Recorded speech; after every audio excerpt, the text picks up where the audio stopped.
Atención El Salvador. Usulután, El Salvador. Una comerciante recibe una llamada. Una voz al otro lado del teléfono le dice que si no paga, la van a matar. No es una amenaza vacía. Durante todo un año, esa mujer va a entregar dinero, mes tras mes, a una estructura completa de la MS-13, solo para que la dejen seguir viva y seguir trabajando. Y la persona encargada de ir a recoger ese dinero, la que aparecía, la que cobraba, la que representaba el miedo hecho carne frente a esa comerciante, tenía un apodo que hoy conocemos en todo El Salvador, la Coneja. Hoy vamos a contarte cómo esta mujer terminó condenada a 20 años de prisión, y por qué su caso revela algo que muy pocos canales están explicando bien: cómo funciona por dentro el sistema de cobro de extorsiones de las pandillas. Si te interesa conocer las capturas más importantes y los operativos más impactantes contra la delincuencia en El Salvador, suscríbete ahora al canal, porque lo que viene en los próximos minutos te va a cambiar la forma en que ves las noticias de extorsión. Vamos a situarnos primero en el lugar donde ocurrió todo esto. Usulután es uno de los departamentos del oriente salvadoreño donde, durante años, las estructuras de la Mara Salvatrucha impusieron lo que ellos mismos llaman la renta.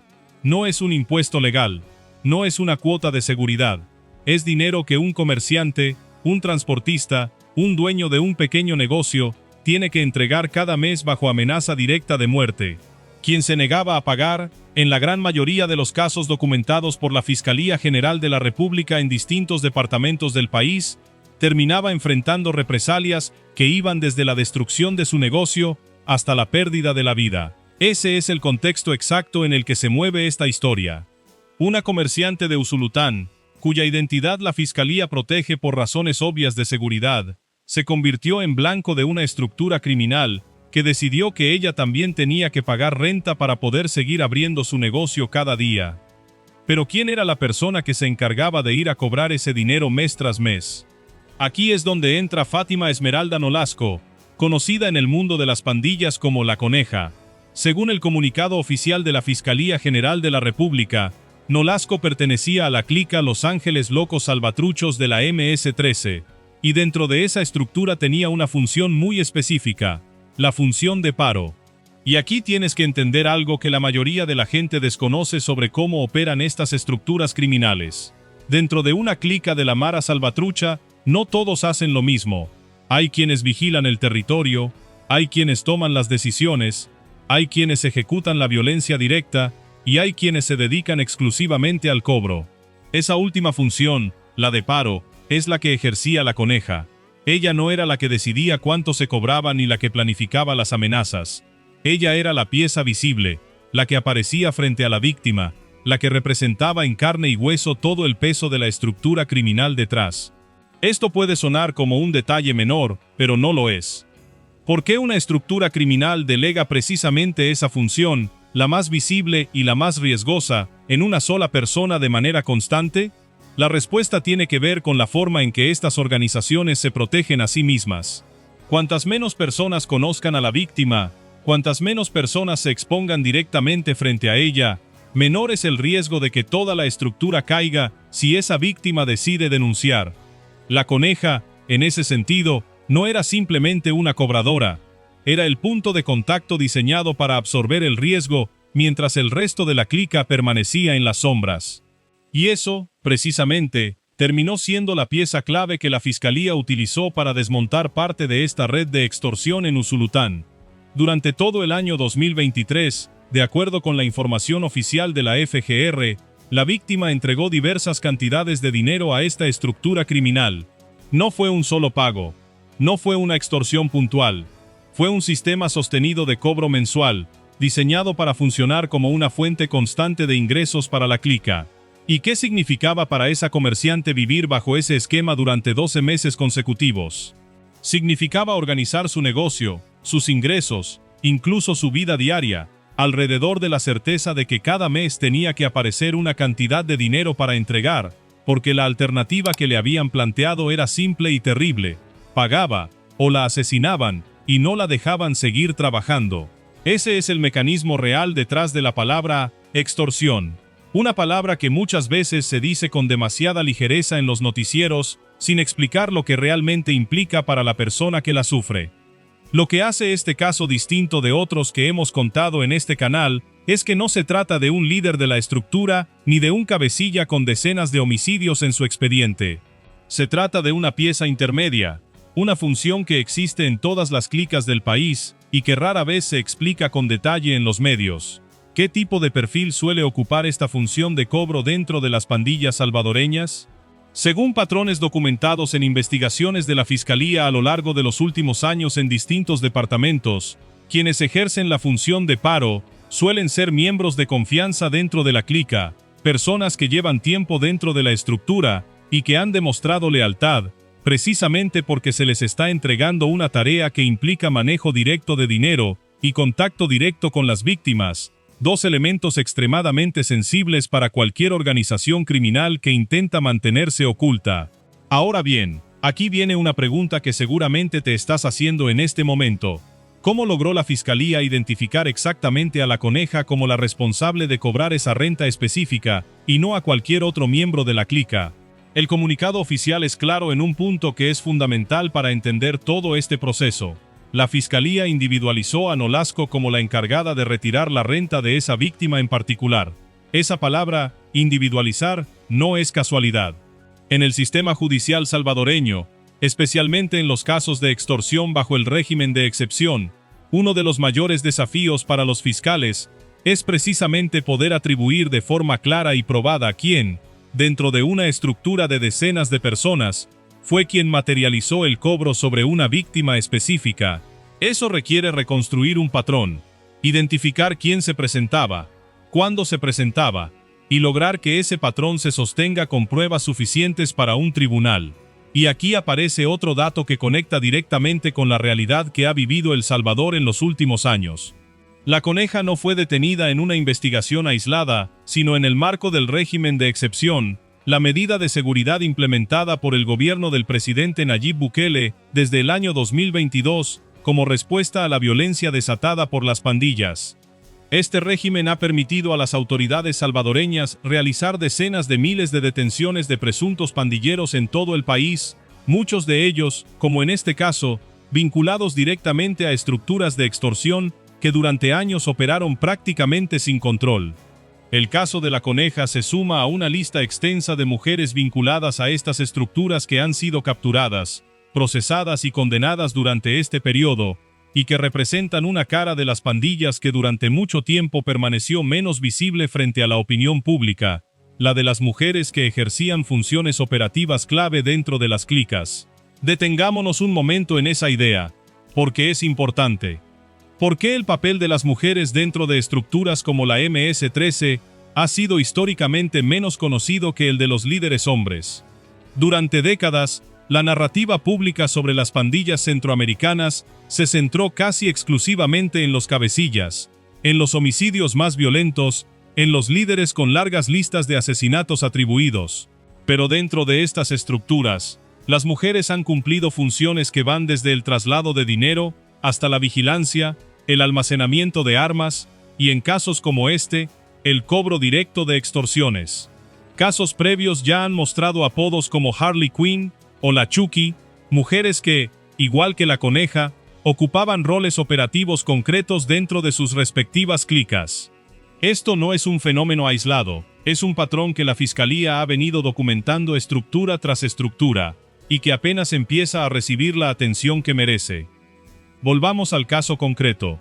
¿Qué fue exactamente lo que la Fiscalía tuvo que probar frente a un tribunal para lograr esta condena? El delito por el cual Nolasco fue declarada culpable es extorsión agravada, una figura penal que en el Código Penal salvadoreño contempla penas significativamente más altas que la extorsión simple, precisamente porque involucra a estructuras criminales organizadas, amenazas de muerte y un patrón sostenido de cobro sobre la víctima. No se trató de un hecho aislado que la Fiscalía tuviera que demostrar, sino de un patrón repetido durante todo un año, lo cual, procesalmente, exige reunir evidencia que sostenga esa continuidad, testimonios, reconocimiento por parte de la víctima, y la reconstrucción de cómo operaba puntualmente esta clica dentro del municipio. Y aquí es donde el caso empieza a revelar su verdadera dimensión. Porque lo que la Fiscalía dejó claro en su comunicado no es solamente que Nolasco fue condenada por este caso específico, sino que aún enfrentará procesos adicionales por otros crímenes. Esa frase, aparentemente breve, abre una puerta enorme. ¿Qué otros delitos podría tener sobre sus hombros la coneja, además de esta extorsión ya condenada? El comunicado oficial no detalla en este punto de qué otros crímenes se trata, pero el hecho de que la Fiscalía anuncie explícitamente que será procesada por hechos adicionales sugiere que su participación dentro de la clica Los Ángeles Locos Salvatruchos no se limitó a esta única víctima, ni a este único esquema de cobro. En estructuras de extorsión como las que operan en el oriente del país, es común que quien ejerce la función de paro no cobre a una sola víctima, sino que forme parte de una red de cobro que se extiende a varios comercios dentro de la misma zona de control territorial. Esto nos lleva directamente al corazón de lo que este caso realmente significa para Usulután y para el país. ¿Cuánto dinero puede llegar a mover, mensualmente, una sola clica que controla un territorio a través de la extorsión? Aunque el comunicado de la Fiscalía no revela cifras exactas del total cobrado a esta víctima en particular, la lógica de estas estructuras, documentada en múltiples investigaciones judiciales previas en El Salvador, muestra que el dinero de la renta no se queda en manos de quien cobra, sube en la cadena. Una parte se queda en la clica local para sostener su operación diaria, y otra parte asciende hacia estructuras superiores dentro de la organización. Es decir, cada pago mensual que esta comerciante entregó durante todo 2023 no solamente sostenía a la coneja y a su clica, sino que probablemente alimentaba una cadena de mando más amplia dentro de la Mara Salvatrucha. Aquí llegamos al momento que verdaderamente define este caso, una condena de 20 años de prisión por extorsión agravada. Para poner esto en perspectiva, en El Salvador las penas por extorsión agravada pueden llegar hasta este rango cuando el tribunal considera probada la participación directa dentro de una estructura organizada y el uso de amenazas de muerte sostenidas contra la víctima. 20 años representan, para una persona que ejercía un rol operativo y no de liderazgo dentro de la clica, una de las condenas más altas que se pueden imponer bajo esta figura penal. Esto envía un mensaje claro dentro del sistema judicial salvadoreño actual. Ya no importa si la persona era la líder de la estructura o simplemente la encargada de ir a cobrar el dinero, el peso de la ley recae con la misma fuerza sobre cualquier eslabón de la cadena de extorsión. Pero esa condena no es el final de la historia para la coneja, y esto es fundamental que lo entiendas. El comunicado de la Fiscalía especifica que Nolasco será procesada por otros crímenes, lo que significa que este expediente de 20 años es apenas uno de los capítulos judiciales que enfrentará. En el contexto del régimen de excepción, es común que una misma persona detenida enfrente múltiples procesos de manera simultánea o consecutiva, especialmente cuando la investigación revela que su participación dentro de la estructura criminal fue sostenida en el tiempo y no un hecho aislado. Esto quiere decir que la condena de 20 años que hoy conocemos podría no ser la única pena que termine acumulando la coneja a lo largo de los próximos procesos judiciales que la Fiscalía ya tiene en marcha contra ella. ¿Y qué pasó con la víctima, la comerciante que durante todo un año vivió bajo esta presión constante? Aunque su identidad permanece protegida por motivos de seguridad, como corresponde en estos procesos, el hecho de que este caso haya llegado a juicio y haya terminado en una condena firme, significa que esa mujer tuvo el valor de sostener su denuncia hasta el final del proceso judicial, algo que en El Salvador, durante años, resultaba extremadamente difícil por el miedo a represalias contra la propia víctima o su familia. Este tipo de resultado judicial no ocurre sin la colaboración directa de la víctima con la Fiscalía, lo cual, en el contexto de extorsiones sostenidas por estructuras de pandillas, representa en sí mismo un acto de enorme valentía.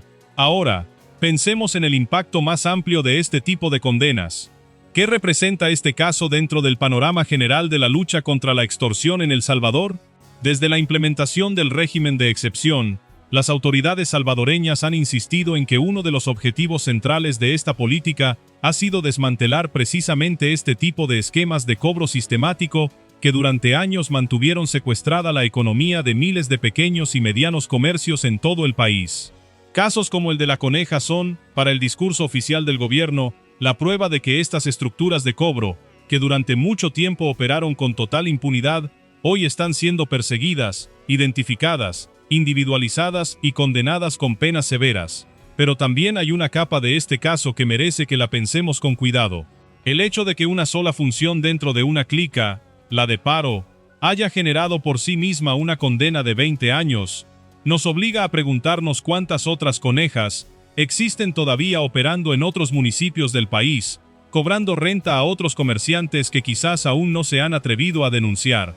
Porque si algo deja claro este caso, es que el sistema de extorsión de la Mara Salvatrucha no depende de una sola persona ni de un solo líder visible, sino de una red completa de funciones distribuidas, donde cada eslabón, sin importar su nivel jerárquico, cumple un papel indispensable para que la extorsión siga funcionando como fuente de financiamiento criminal. Y aquí conectamos con algo que probablemente no habías pensado antes de ver este video. El apodo La Coneja podría parecer, a primera vista, un simple sobrenombre más dentro del mundo de las pandillas. Pero estos apodos cumplen una función dentro de la propia estructura criminal.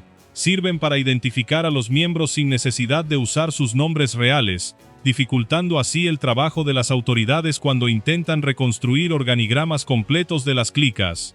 Cada vez que la fiscalía logra vincular un alias con una identidad real, como ocurrió en este caso con Fátima Esmeralda Nolasco, se abre la posibilidad de conectar esa persona con otros hechos delictivos en los que haya participado bajo el mismo sobrenombre, lo cual explica, en buena parte, por qué el comunicado oficial adelanta que enfrentará procesos adicionales. Pensemos también en lo que esto significa para el resto de la clica Los Ángeles Locos Salvatruchos. ¿Qué pasa con una estructura criminal cuando uno de sus miembros con función de cobro es capturado y condenado? En términos operativos, esto representa un golpe directo a la capacidad de la clica para sostener su flujo de ingresos por extorsión, al menos en lo que respecta a las víctimas que estaban bajo el control directo de la persona detenida. Sin embargo, la experiencia documentada en investigaciones judiciales salvadoreñas muestra que estas estructuras suelen intentar reemplazar rápidamente a quienes ejercían funciones de cobro, delegando esa tarea en otro miembro de confianza, lo cual es precisamente la razón por la que las autoridades insisten en que no basta con capturar a una sola persona, sino en desmantelar la estructura completa, desde los cobradores hasta los líderes que reciben el dinero recaudado. Ahora, detengámonos en un dato que conecta directamente con lo que viven miles de comerciantes salvadoreños todos los días. Antes del régimen de excepción, distintas cámaras de comercio y organizaciones empresariales en El Salvador documentaron durante años el peso que la extorsión representaba para los pequeños negocios del país, señalando que muchos comercios llegaban a cerrar definitivamente porque no podían sostener el pago constante de estas cuotas ilegales, mientras otros simplemente absorbían ese costo como si fuera un gasto operativo más, sin denunciar por miedo a represalias. El caso de esta comerciante de Usulután, que sí decidió sostener su denuncia hasta el final, representa exactamente el tipo de resultado judicial que el gobierno salvadoreño utiliza como evidencia de que el escenario para los negocios del país ha comenzado a cambiar. Y llegamos a la parte de este caso que probablemente más te va a sorprender. El hecho de que la fiscalía haya logrado, en un caso de extorsión, condenar específicamente a la persona que ejercía la función más operativa y menos visible del organigrama criminal, y no solamente a los líderes con perfiles más mediáticos, demuestra un cambio en la forma en la que se están construyendo estos casos judiciales en El Salvador. Ya no se trata únicamente de capturar al cabecilla de la clica para tomarse la foto y anunciar el golpe más grande, sino de perseguir, uno por uno, a cada eslabón de la cadena de extorsión, sin importar cuán pequeño pueda parecer su rol dentro de la estructura. Eso es exactamente lo que representa la condena de La Coneja, la confirmación de que ningún nivel dentro de una clica está exento de enfrentar el peso completo de la justicia salvadoreña. Ahora bien, quiero que pienses en la dimensión humana de todo esto por un segundo. ¿Qué significa para una comerciante salvadoreña vivir un año entero sabiendo que cada mes tiene que reunir dinero para entregárselo a alguien que, si no le pagaba, la iba a matar?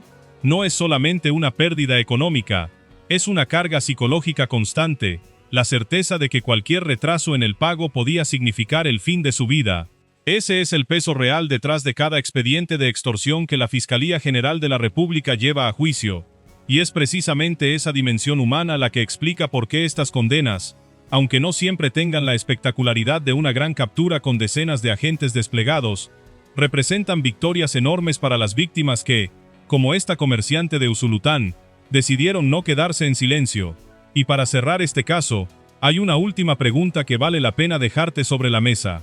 Si La Coneja, una sola persona con la función específica de paro, dentro de una sola clica, logró mantener bajo control de pago a por lo menos una víctima documentada durante todo un año, y si además va a enfrentar procesos adicionales por otros crímenes que la Fiscalía todavía no ha detallado públicamente, ¿cuántas estructuras similares siguen operando hoy mismo en otros municipios de Usulután, de San Salvador, de La Unión o de cualquier otro departamento del país? La respuesta, lamentablemente, es que mientras existan clicas activas de la Mara Salvatrucha o de Barrio 18, la función de paro seguirá existiendo en algún lugar, cumplida por alguien más, hasta que la siguiente investigación logre individualizar, capturar y condenar a la próxima persona detrás de ese apodo.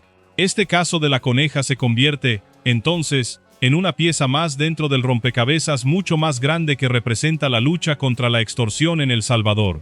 20 años de prisión para Fátima Esmeralda Nolasco, más los procesos que aún tiene pendientes, son la confirmación de que la Fiscalía General de la República está apuntando no solamente a los líderes visibles de las pandillas, sino a cada función dentro de la estructura que sostiene el negocio de la extorsión, hasta llegar a la raíz misma de cómo estas organizaciones criminales convirtieron el miedo en un método de financiamiento durante más de 2 décadas en el país. Si este caso te ayudó a entender mejor cómo funciona por dentro el sistema de extorsión de las pandillas en El Salvador, déjanoslo en los comentarios, y no olvides suscribirte al canal para no perderte ninguna de las próximas capturas y condenas que sigamos trayendo desde las fuentes oficiales de la Fiscalía General de la República. Nos vemos en el próximo video.